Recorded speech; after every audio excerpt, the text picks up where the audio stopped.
जादुई राखी। गांव में करिश्मा नाम की एक छोटी सी बच्ची रहा करती थी। करिश्मा के माँ बाप का बचपन में ही देहांत हो चुका था और करिश्मा गांव के मंदिर के पास रहा करती थी।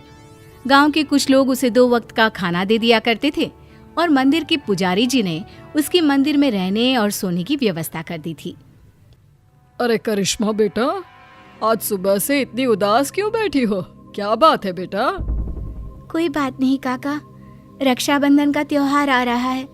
सब लोग अपने भाई को राखी बांधेंगे, लेकिन मैं तो दुनिया में बिल्कुल अकेली हूँ। अरे बेटा, चिंता क्यों करती हो? जिसका कोई नहीं होता उसका भगवान होता है। ऊपर वाला है ना, वो तुम्हारी मदद जरूर करेगा।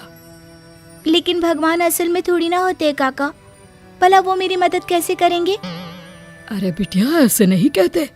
भगवान तो सब जगह होते हैं और देखना, वो तुम्हारी मदद भी जरूर करेंगे। पुजारी जी के जाने के बाद करिश्मा उदास होकर मंदिर की सीढ़ियों पर बैठ गई। उसे कुछ भी समझ में नहीं आ रहा था। तभी कुछ देर बाद मंदिर में एक साधु आते हैं। क्या बात है बेटा, तुम ऐसे चुपचाप क्यों बैठी हो? क्योंकि मैं बहुत उदास हूँ। इस दुनिया में मेरा कोई नहीं, मैं बिल्कुल अकेली हूँ। अरे, तुम्हें उदास होने की कोई जरूरत नहीं है। ये देखो, मेरे पास एक बहुत सुंदर फूल है। तुम इसमें धागा पिरोकर भगवान के हाथ पर राखी की तरह बांध देना। लेकिन उससे क्या होगा बाबा? उससे कुछ होगा नहीं बेटा, बस तुम्हारा अकेलापन दूर हो जाएगा और तुम्हारे जीवन में खुशियाँ लौट आएंगी। क्या सच में ऐसा हो सकता है? हाँ, रक्षाबंधन वाले दिन सुबह नहा धोकर मंदिर की जो मूर्ति है उस पर फूल की राखी बनाकर बांध देना। इतना कहकर साधु वहां से चले गए। अब तो करिश्मा बस हर दिन रक्षाबंधन के दिन का इंतजार करने लगी। 2-3 दिन इसी तरह बीत गए और रक्षाबंधन आ गया। करिश्मा सुबह सुबह नहाकर उस फूल में धागा पिरोकर भगवान के मंदिर पहुंची और उसने वो राखी भगवान की मूर्ति को बांधी। ठीक उसी वक्त वहां पर करिश्मा से कुछ साल बड़ा एक लड़का आया और उसने अपना नाम किशन बताया। अरे करिश्मा, तुम्हारी राखी तो बहुत सुंदर है। क्या ऐसी राखी तुम मेरी कलाई पर भी बांध सकती हो? वो क्या है ना, मेरी कोई बहन नहीं है। लेकिन ये राखी में जो फूल लगा हुआ है वो मुझे किसी साधु बाबा ने दिया था और मेरे पास दूसरा कोई फूल नहीं है। लेकिन मुझे तो तुम्हारे हाथ की बनी हुई राखी ही चाहिए, कहीं से भी लेकर आओ। अब मैं क्या करूं? भगवान ने बड़ी मुश्किल से मेरे जीवन में किसी को भेजा है। अगर मैंने किशन को राखी नहीं बांधी तो वो नाराज होकर चला जाएगा।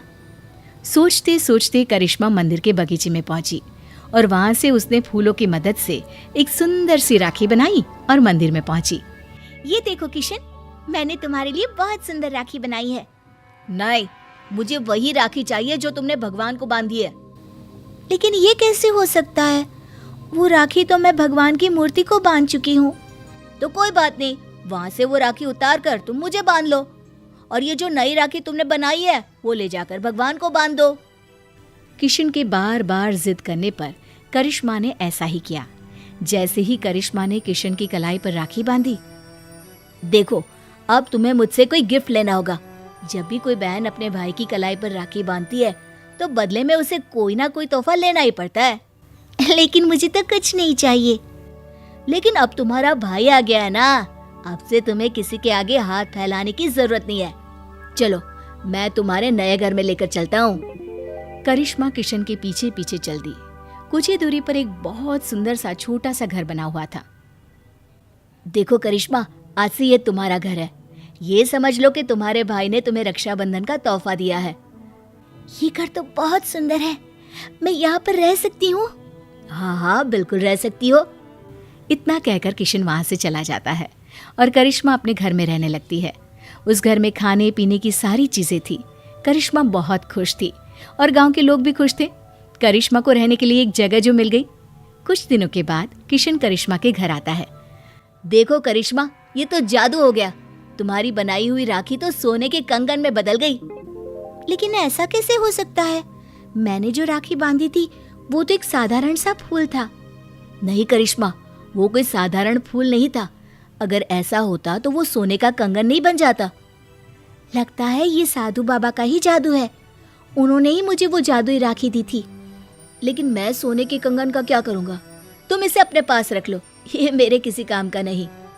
किशन वो सोने का कंगन करिश्मा को देकर वापस चला जाता है।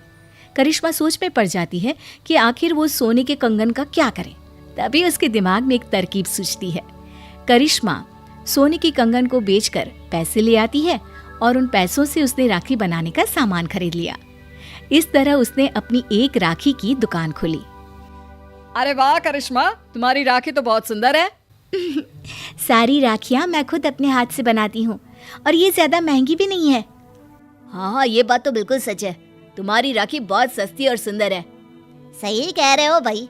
करिश्मा की बनाई हुई राखियां इतनी खूबसूरत होती है कि हम जिसे भी देते हैं वो खुश हो जाते हैं। अब दूर दूर से लोग करिश्मा की बनाई हुई राखियां खरीदने आने लगे और करिश्मा की राखियों की दुकान बहुत अच्छी चल पड़ी। एक दिन फिर से किशन लौट कर आता है। करिश्मा, मैं तुम्हें एक बात बताना चाहता था। हाँ बताओ ना भैया, क्या बात है?